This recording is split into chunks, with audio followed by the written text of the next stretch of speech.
What's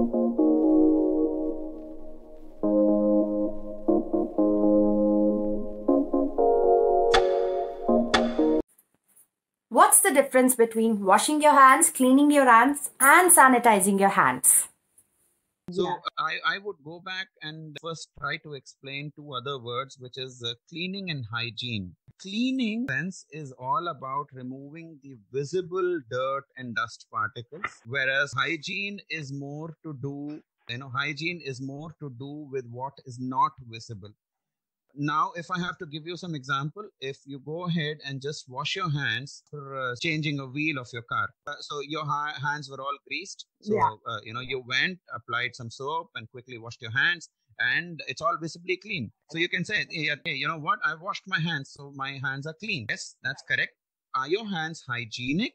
No, not really. Because that you wouldn't know, that I wouldn't know, because none of us can see the microbes which exist there. And that is where you need to sterilize your hands by using a chemical which actually helps in reducing the number of germs that are in your hands.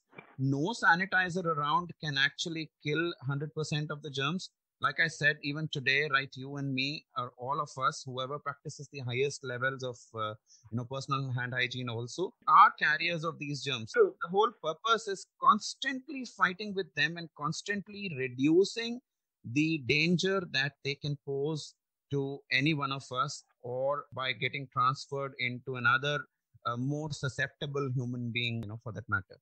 And that is why cleaning your hands with a normal soap, or washing your hands with a normal soap, and then sanitizing them with a good sanitizer, which is as prescribed by the authorities, is very, very essential and is a complete aspect around which the basics of hand hygiene revolve.